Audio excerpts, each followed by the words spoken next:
से निकल रही है। कल हम हिमाचल में होंगे। यात्रा का लक्ष्य हिंदुस्तान में जो नफ़रत फैलाई जा रही है, हिंसा फैलाई जा रही है, उसके खिलाफ खड़ा होना। जो बेरोज़गारी बढ़ती जा रही है, जो महंगाई बढ़ती जा रही है और जो इनकम इनइक्वालिटी बढ़ती जा रही है, उसके खिलाफ हमने ये यात्रा शुरू की और बहुत सफल यात्रा रही है। 2 आंकड़े मुझे आज मिले हैं, मैं आपको बताना चाहता हूँ इनकम इनइक्वालिटी के बारे में। हिंदुस्तान के 21 सबसे अमीर लोगों के पास उतना ही धन है जितना 70 करोड़ हिंदुस्तानियों के पास है, पहला आंकड़ा। और दूसरा आंकड़ा, हिंदुस्तान के सबसे अमीर 1% के पास उतना ही पैसा है, नहीं, हिंदुस्तान के सबसे अमीर 1% के पास हिंदुस्तान का 40% धन है। तो ये हिंदुस्तान की जो इनइक्वालिटी है उसके आंकड़े हैं और इन चीज़ों के खिलाफ हमने ये यात्रा शुरू की है। अब आप सवाल पूछिए। राहुल जी के जो आंकड़े बोले हैं अभी, वो स्लाइड पर दिखाया गया है। अमीर और गरीबी के बीच में जो विषमताएं हैं जो पिछले 8 साल में बढ़े हैं, उसका एक दृश्य और जो आंकड़े हैं अभी अभी इन्होंने बताया, वो आपके सामने हैं। पहला सवाल अजीत से बलविंदर, माइक दीजिएगा।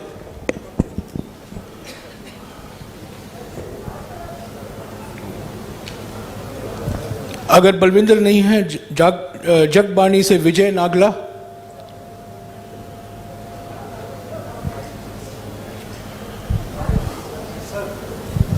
सर 1 मिनट यार, I am going in order, please relax.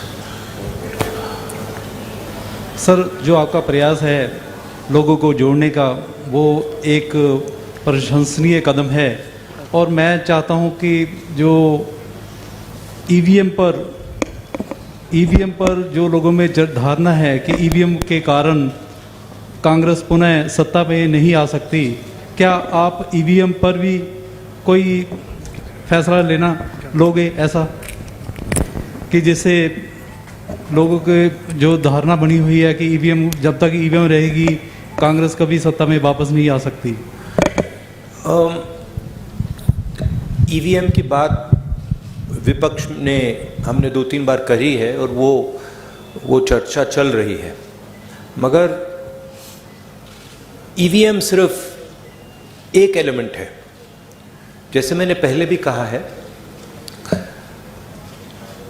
आज हिंदुस्तान के सारे इंस्टीट्यूशंस आरएसएस और बीजेपी ने कंट्रोल कर दिए हैं और हिंदुस्तान के सब इंस्टीट्यूशंस पर उनका दबाव है।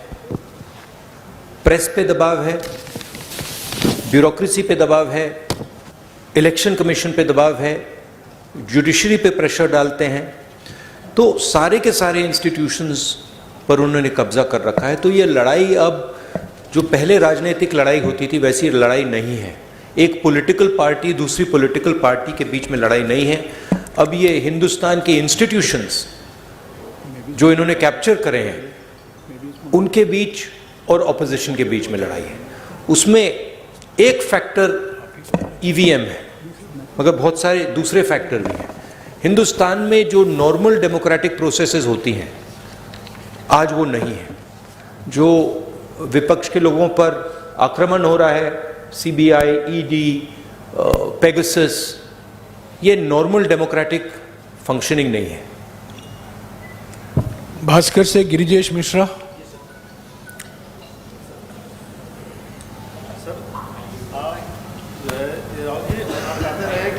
यात्रा सियासी नहीं है, नफरत, बेरोजगारी। आप राहुल जी कहते रहे हैं कि यह यात्रा सियासी नहीं है, नफरत, बेरोजगारी और महंगाई के खिलाफ है। ऐसे में अचानक सीएम मान को सुझाव देने की क्या जरूरत पड़ गई?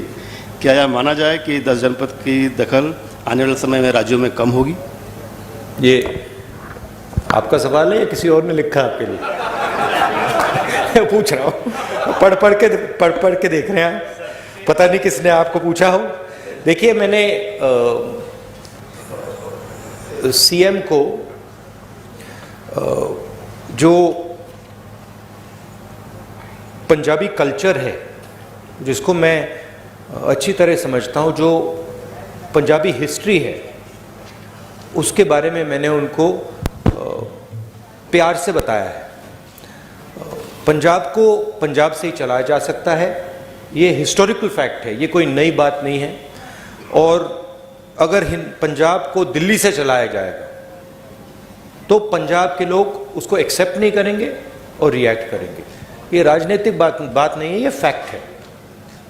अमर उजाला से सुरेंद्र ये जो पाल। पंजाबी प्राइड है,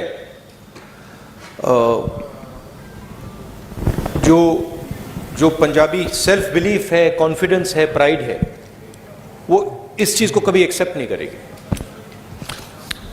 और इसको हमने जनरली कांग्रेस पार्टी में हमने इसको रिस्पेक्ट किया है। अमर उजाला से सुरेंद्र पाल। राहुल जी, मेरा आपसे सवाल है कि कुछ दिन पहले केंद्रीय गृह मंत्री अमित शाह जी ने कहा है कि हम 1 जनवरी 2024 में राम मंदिर जो है भक्तों के लिए खोल देंगे। तो एक फिर वो देश जो है 2024 में चुनाव भी है, polarisation, definitely they will take advantage for the polarisation of vote, जैसे आपकी और आपकी टीम कहती है। How will you face that wave and what is your strategy? They will divide the country, they will spread hatred in the country. हम नफरत के बाजार में मोहब्बत की दुकान खोलते जाएंगे।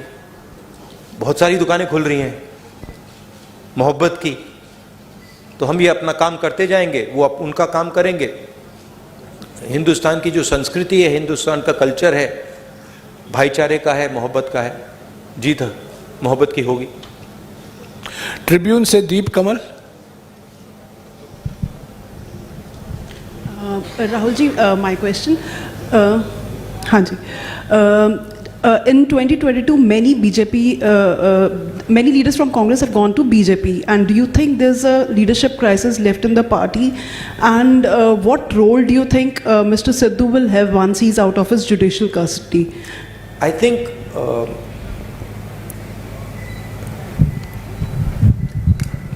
my experience is pretty much anybody who goes to the BJP goes there because of a particular type of pressure. Okay, it's a hidden pressure, you can call it. It is generally a result of, pressure from the CBI, pressure from the ED, pressure from cases, pressure from corruption. So we are quite happy that these type of people are not in the party anymore.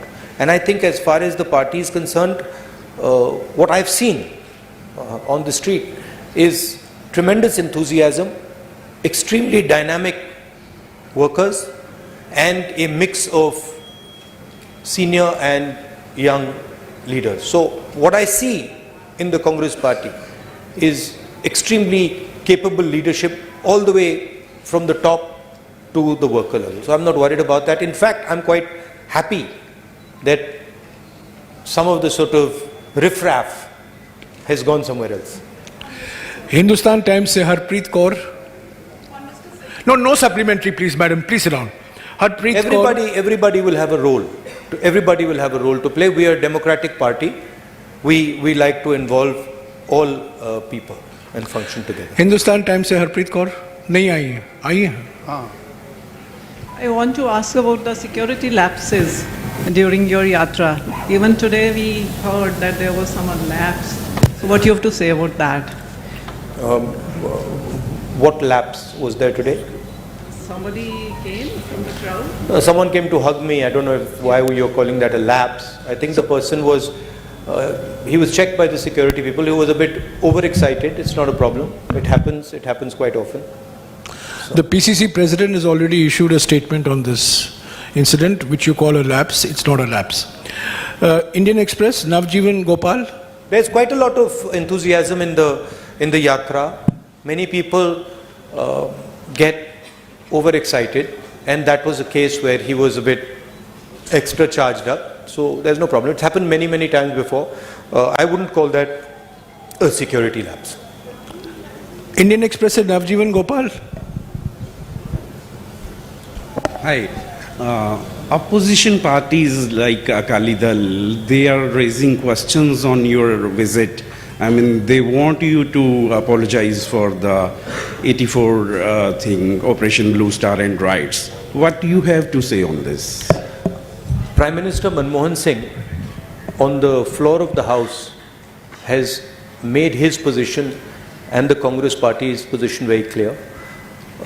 Congress President Sonia Gandhi ji has also done that, and I fully endorse what Prime Minister Manmohan Singh ji said, what Sonia Gandhi ji said, and also I have also made my stance abundantly clear in the past.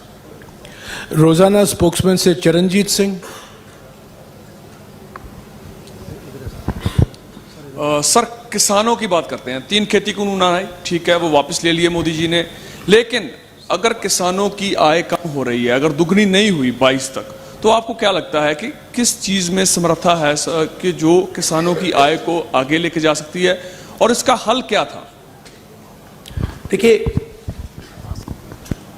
किसानों पर non stop आक्रमण हो रहा है, और एक जगह से नहीं हो रहा है, मल्टीपल एंगल से हो रहा है, और जो उसको प्रोटेक्शन मिलनी चाहिए वो प्रोटेक्शन उसको नहीं मिल रही है।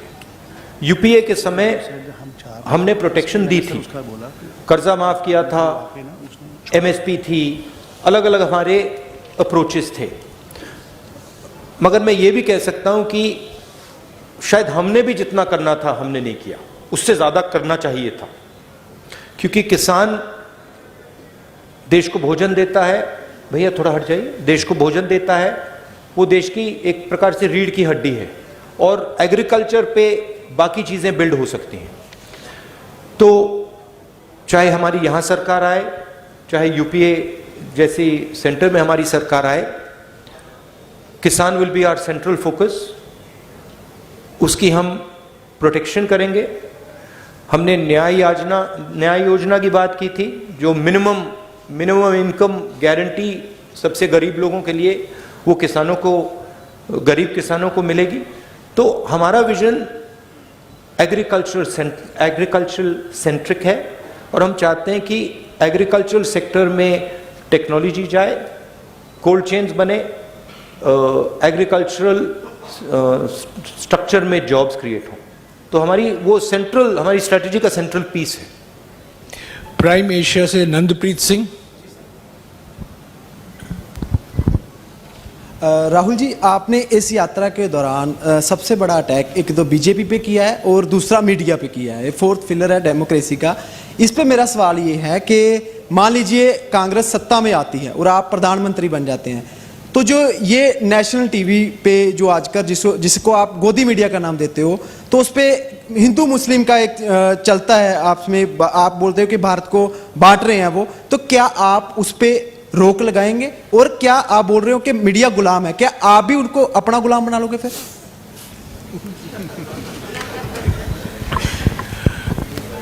वो गुलाम नहीं मानेंगे, आजाद मानेंगे। नहीं, देखिए, नहीं, मैंने गोदी मीडिया तो कभी नहीं कहा है, वो मेरा फ्रेज नहीं है। मैं ये जरूर कहता हूं कि मीडिया को कंट्रोल किया जाता है, मीडिया पे प्रेशर डाला जाता है।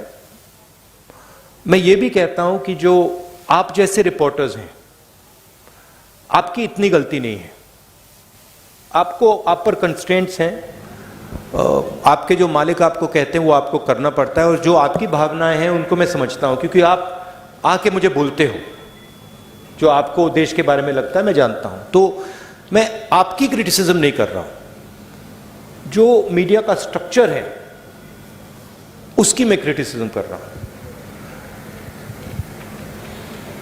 कांग्रेस पार्टी की फिलॉसफी इंडिपेंडेंट मीडिया की फिलॉसफी है।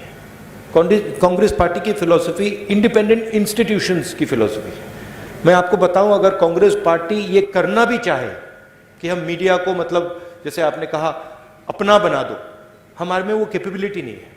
हम उसको इंप्लीमेंट ही नहीं कर सकते, क्योंकि हमारा स्ट्रक्चर उतना सेंट्रलाइज नहीं है बीजेपी जितना। तो हम इंडिपेंडेंट मीडिया चाहते हैं, फेयर मीडिया चाहते हैं, और जो मीडिया में नफरत फैलाई जाती है और वो फैलाई जाती है, और जो मीडिया डिस्ट्रैक्शन का रोल प्ले कर रहा है,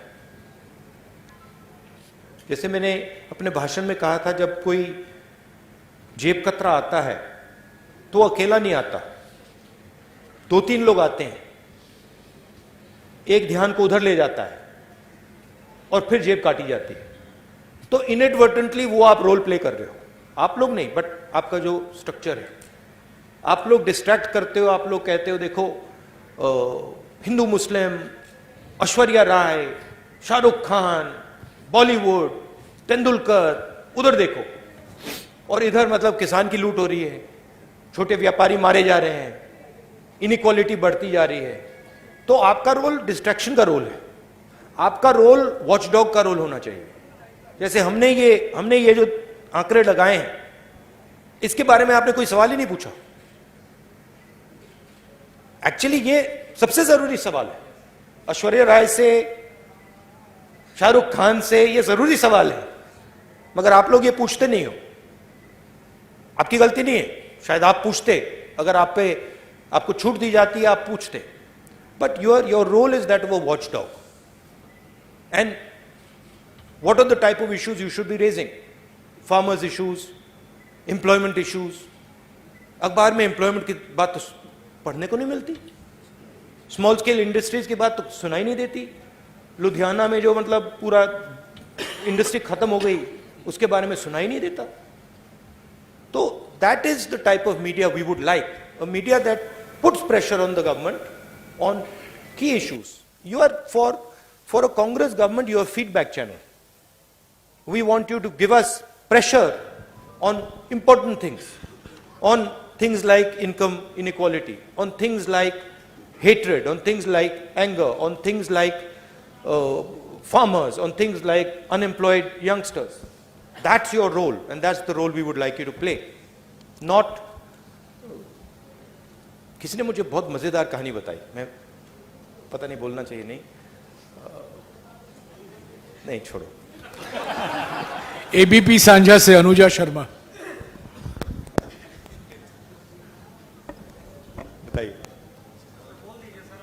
नहीं, अभी समय वक्त नहीं है, प्लीज बोलने दीजिए, सवाल करने दीजिए। या अनुजा।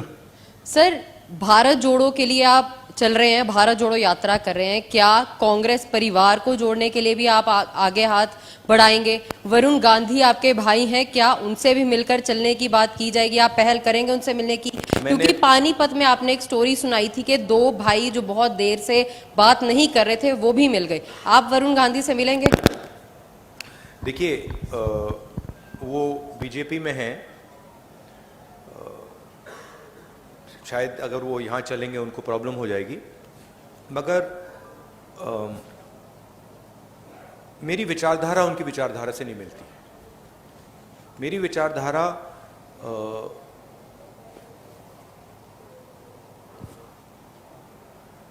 मैं आरएसएस के ऑफिस में कभी नहीं जा सकता। आप मेरा आपको गला काटना पड़ेगा पहले, मैं नहीं जा सकता। और मेरा जो परिवार है उसकी एक विचारधारा है, उसका एक थॉट सिस्टम है, थिंकिंग सिस्टम है। और जो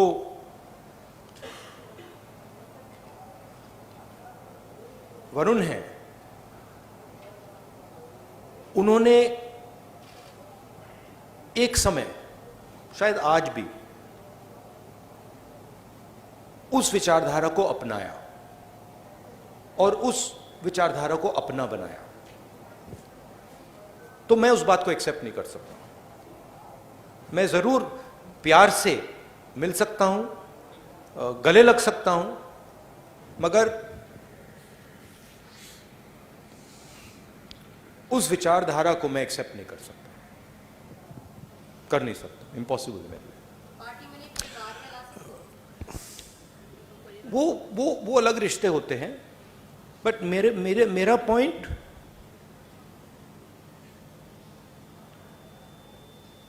आइडियोलॉजिकल लड़ाई चल रही है। सालों पहले मैंने फिरोज से कहा कि उसने मुझे कहा कि आरएसएस देश में बहुत अच्छा काम कर रहा है,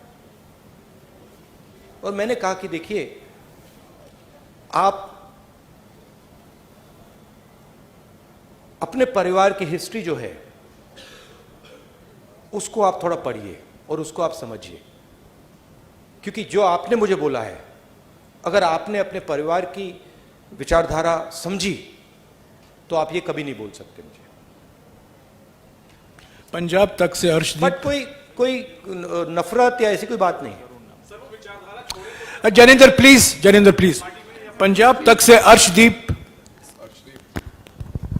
सत श्री अकाल सर, ड्रग्स पंजाब में एक बड़ा इशू है। 2017 में कांग्रेस से इस पे बड़ा वादा किया लेकिन पूरा नहीं हुआ, उम्मीदें टूटी, घर बर्बाद हो रहे हैं, अभी भी यही सिचुएशन है। तो अब दोबारा से पंजाब के लोगों को कैसे यकीन दिलाना चाहते हैं कि कांग्रेस जो है इस इशू पर काम करेगी? नहीं, सबसे पहले हमने सरकार में ड्रग्स में काफी काम किया। पंजाब की मेन इशू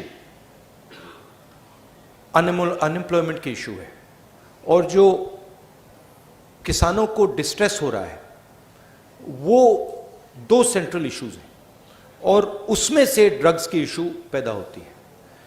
तो अगर ड्रग्स से डायरेक्टली तो लड़ना है और लड़ा जाएगा, मगर जब तक हम अनएम्प्लॉयमेंट इशू को एड्रेस नहीं करेंगे, किसानों में जो डिस्ट्रेस है उसको एड्रेस नहीं करेंगे, तब तक ड्रग्स प्रॉब्लम भी एड्रेस नहीं होगा।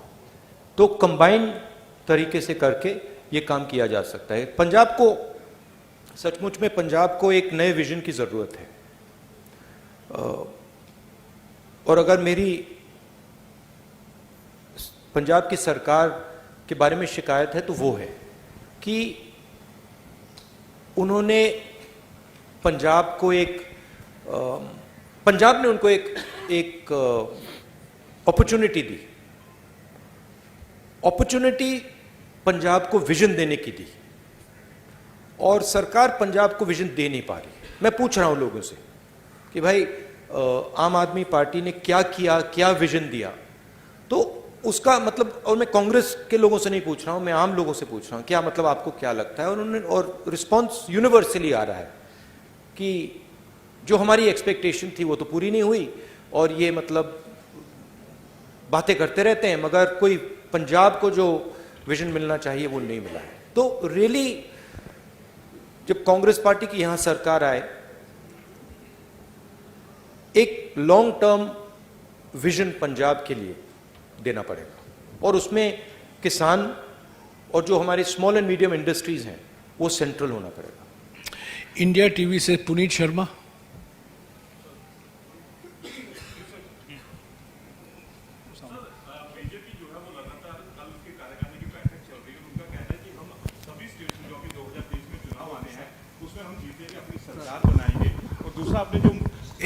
एक सवाल ऑल पार्टी मीटिंग जो आपने बुलाई है, क्या उसमें सभी लोग आ रहे हैं या फिर यूपी की तरह उसमें भी कुछ लोग शामिल नहीं होंगे? नहीं, देखिए, बीजेपी ये तो नहीं कहेगी कि हम सब चुनाव हारेंगे। उनको तो यही कहना है कि हम सब चुनाव जीतेंगे, उनकी तो और कोई चॉइस नहीं है। बट जो देश में माहौल तैयार हो रहा है, जो खास तौर से जो इकोनॉमिक डिस्ट्रेस है, जो अनएम्प्लॉयमेंट है, जो प्राइस राइज है, उससे बीजेपी को जबरदस्त चोट लगेगी। That is abundantly clear. और मैं मतलब निकला हूं, सड़क पे चलकर निकला हूं, मध्य प्रदेश से मैं निकला हूं, बाकी स्टेट से, कर्नाटक से, ये तो क्लियर है कि बीजेपी के खिलाफ काफी गुस्सा है। सनमार्ग से कनिका।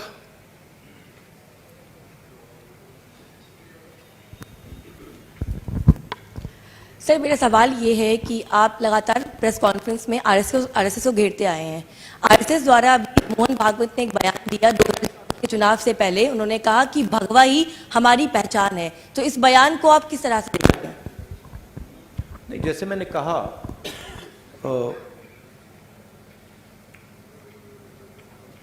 हिंदू धर्म में किसी भी धर्म में नफरत फैलाना, किसी भी धर्म ने ये नहीं कहा है कि भाई नफरत फैलानी है। और हिंदू धर्म पीस लविंग धर्म है, मोहब्बत का धर्म है, जोड़ने का धर्म है। तो वो जो भी रंग अपनाना चाहते हैं अपना सकते हैं, बट जो हिंदू धर्म में लिखा है वो नहीं करते हैं, वो कुछ और करते हैं। क्योंकि हिंदू धर्म में ये नहीं लिखा है कि लोगों को धमकाना चाहिए, डराना चाहिए, मारना चाहिए। हिंदू धर्म में ये नहीं लिखा। तो जो भी रंग अपनाना चाहते हैं अपना सकते हैं, बट जो हिंदू धर्म में लिखा है, और मैंने पढ़ा है, काफी पढ़ा है, अब वो ये नहीं करते हैं, वो कुछ और कर रहे हैं। न्यूज़ 11 भारत से अमर सिंह।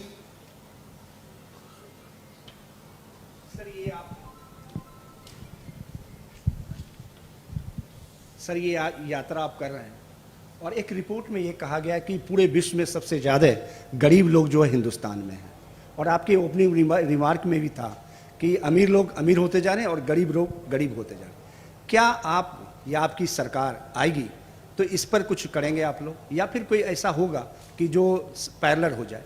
नहीं, हमारी जब सरकार थी हमने रिकॉर्ड लोगों को, इस देश में रिकॉर्ड लोगों को गरीबी से निकाला था। Record what was the exact number Jairam? How many crore? 20 crore. 20 crore लोगों को हमने गरीबी से निकाला था, यूपीए की सरकार।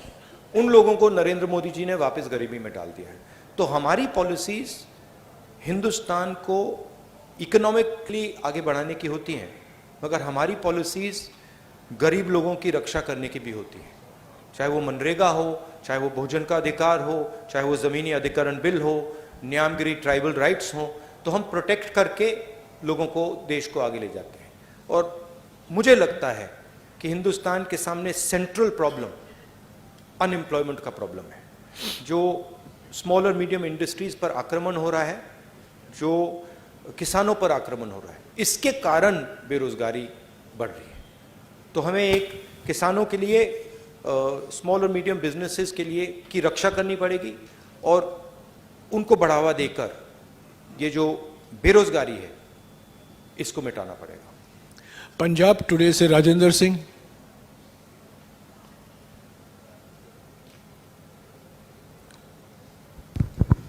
नमस्कार, मेरा एक सवाल है जी। भारत जोड़ो यात्रा जी गरीबी नूं लै के, भारत जोड़ो यात्रा जी ये महंगाई नूं लै के निकल कड्ढी है तुसीं, पर हिमाचल दे विच जिहड़ी तुहाडी सरकार आ 3 रुपए प्रति लीटर डीजल पेट्रोल महंगा कीता है, उत्ते की कहोगे सर? हिमाचल महंगाई को लेकर आपने यात्रा शुरू की है, लेकिन हिमाचल में 3 रुपए लीटर जो आपका पेट्रोल डीजल महंगा है, उसको लेकर क्या नई सरकार बनी? हाँ, तो देखिए हमारे सिस्टम में जो स्टेट होता है, जो चीफ मिनिस्टर होता है, उसको हम इंडिपेंडेंस देते हैं और उस पर हम जनरली दबाव नहीं डालते हैं। जैसे मैंने आपको पहले भी कहा था, जब यहाँ पे पंजाब का चीफ मिनिस्टर थे कांग्रेस पार्टी के, तो हम उनको जनरली इंडिपेंडेंस देते थे। हिमाचल प्रदेश में नई सरकार बनी है, थोड़ा उनको टाइम दीजिए, वो डेफिनेटली प्रो पुअर पॉलिसीज वहाँ पे लाएंगे, डेफिनेटली वहाँ पे प्रो किसान पॉलिसीज वो लाएंगे। डेली पोस्ट से मनदीप सिंह।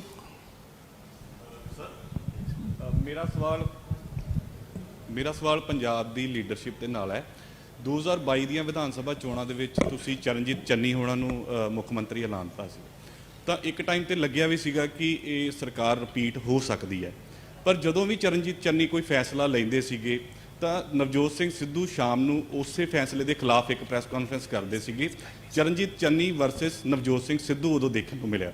ਤੁਹਾਨੂੰ ਲੱਗਦਾ ਕਿ ਉਹ ਫੈਕਟਰ ਜਿਹੜਾ ਆ ਤੁਹਾਡੀ ਪੰਜਾਬ ਦੇ ਵਿੱਚ ਸਰਕਾਰ ਨਹੀਂ ਬਣਾ ਸਕਿਆ, ਤਾਂ ਕੀ ਹੁਣ ਨਵਜੋਤ ਸਿੰਘ ਸਿੱਧੂ ਵਰਸਸ ਬਾਕੀ ਲੀਡਰਸ਼ਿਪ ਨਾ ਹੋਵੇ, ਉਹਦੇ ਲਈ ਕੀ ਕੁਝ ਕੀਤਾ ਜਾ ਰਿਹਾ? नहीं, देखिए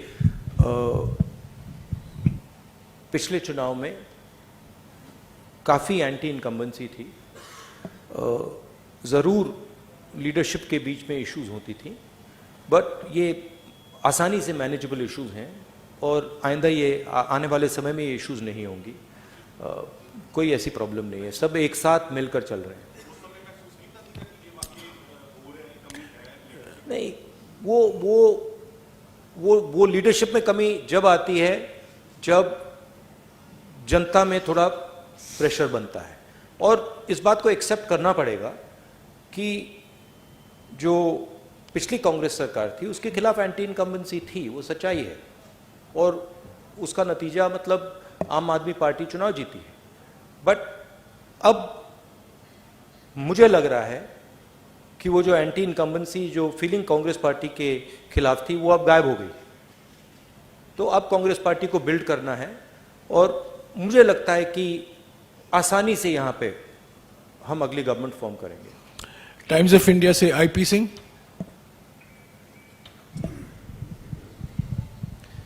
Yeah, Mr. Gandhi, it seemed that you were trying you spoke about Punjab, the Punjabi pride and its history. At the same time, it appeared that you were trying for reconciliation. Punjab and Sikhs had a bitter past with Congress and vice versa. You appear to be doing something to attempting a reconciliation. Would you do that, or do you think enough has been done for that reconciliation? Look, it's not. It's a question of affection. I have tremendous affection. I would even go further than affection and say I have tremendous love and affection for the people of Punjab, and in particular the Sikh community. Okay, so reconciliation is a small word. I have love and affection for the people of this state, and I have huge respect for the Sikh community, what they have done and what they're going to do in the future. It's an emotional statement, right? I think India would not be India had it not been for the Sikh community. You play a central role here. In many ways, you're a part of the backbone of this country, and that is something that I value tremendously. Newsbeat से Shalu Sharma, please. 5 minutes. Yeah. 5-6 minutes. Hello sir, Shalu Sharma from Newsbeat. Sir, मेरा सवाल ये है कि क्या 3200 kilometre चलने के बाद राहुल गांधी नफरत की दीवार में सेंध लगाने में कामयाब हो पाए? ज़रूर हुए, और बहुत कुछ सीखने को मिला, बहुत कुछ देखने को मिला। अभी यात्रा ख़त्म नहीं हुई है, मगर यात्रा तो काफ़ी सक्सेसफुल रही है, और मुझे ये देखकर बहुत खुशी हुई कि इस देश में लाखों करोड़ों लोग जो बीजेपी की नफरत भरी आइडियोलॉजी है उसको एक्सेप्ट ही नहीं करते हैं, और मोहब्बत की बात करते हैं, रिस्पेक्ट की बात करते हैं, भाईचारे की बात करते हैं। तो ज़रूर एक बीजेपी ने देश के सामने एक विजन रखा है, नफरत भरा हुआ विजन रखा है। यात्रा ने एक और दूसरा विजन दिखा दिया है। यात्रा ने देश को, और देश ने एक्सेप्ट भी कर लिया है कि दो विजन है हिंदुस्तान के, एक नफरत भरा, उसको एरोगेंट, अहंकार से भरा, और दूसरा मोहब्बत का, इज्जत का, रिस्पेक्ट का, भाईचारे का। वो तो क्लियर है, और इस यात्रा ने वो बहुत अच्छी तरह डेमोन्स्ट्रेट किया है। यात्रा में आपको नफरत नहीं दिखेगी। आप चलिए हमारे साथ, आपको कहीं नफरत दिखी? कहीं आपको मतलब किसी को मारते हुए आपने देखा? नहीं, सवाल नहीं उठता। तो 3500 किलोमीटर, 3400 किलोमीटर हम चले हैं, किसी ने कोई हिंसा नहीं की, कोई नफरत नहीं की, किसी ने मतलब एक दूसरे से गलत तरीके से बात तक नहीं की। तो ये एक हिंदुस्तान का छोटा सा एक विजन है, और इसमें से बहुत सारे दूसरे विजन्स निकल सकते हैं। राहुल जी, अभी 3-4 लोग बाकी हैं जो कई प्रेस कॉन्फ्रेंस में आए हैं, उनको मौका नहीं मिला। जल्दी उनको हम मौका दे दें 5-6 मिनट में। मैं पहले बुलाऊंगा शमिन जॉय, डेक्कन हेरल्ड से। This is regarding Mohan Bhagavat's remarks in an interview recently. He said it is natural for Hindus to be aggressive because they have been in a war for over 1,000 years, and that Muslims should abandon the narrative of supremacy. How do you see these kind of remarks? No, just repeat what you said in the first part. In a recent interview, Mohan Bhagavat has remarked that it is natural for Hindus to be aggressive because for the last thousand years they were in a war, and the Muslims have to abandon the narrative of supremacy. Right. So, what is your take on that? I don't know which Hinduism he's quoting.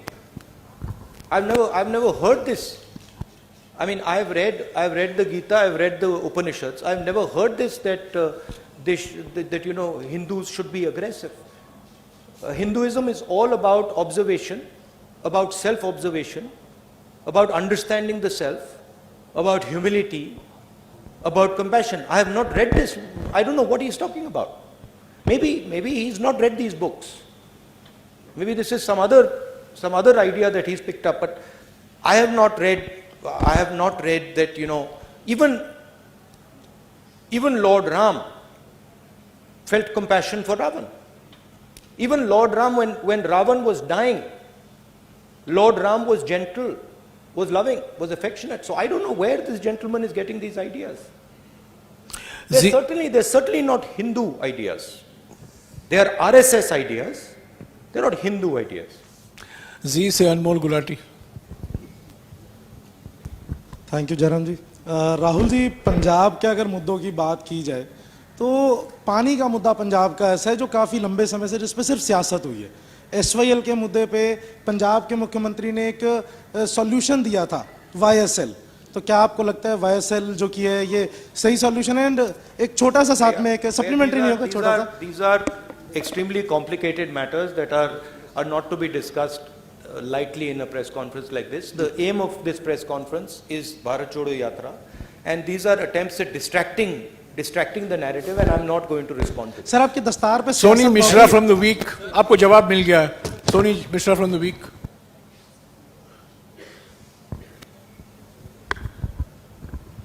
Hi.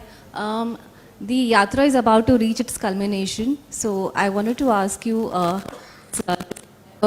changed you and your party? I don't know. The yatra is about to arrive at its culmination. At one level, yes, that it's going to arrive in Srinagar. But for me, the yatra is a way of thinking. It's a way of acting. So for me personally, it will carry on.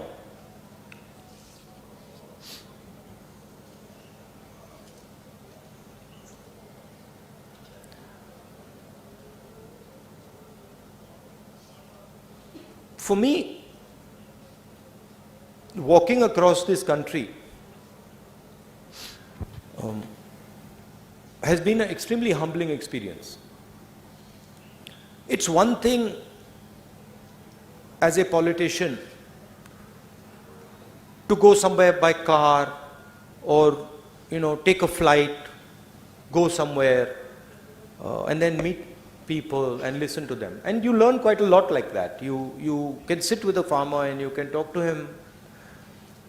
It's a completely different thing when you're walking on the road, and particularly when you're walking on the road for 120 days in a row, where you're feeling a bit of pain, pressure, so that's been one very humbling thing. The second thing is, when you're walking, you see the difficulty that people in India face. Farmers face, unemployed youngsters face, laborers face, small and medium businesses face. And the thing that has amazed me is the amount of resilience our country has. I just cannot even believe the amount of strength and resilience that our people have. The other day I made a statement that, I don't think the West can take on the Chinese. And I made that statement after seeing our country. The amount of pressure our people can take with a smile, no problem. It's completely mind-blowing, mind-boggling.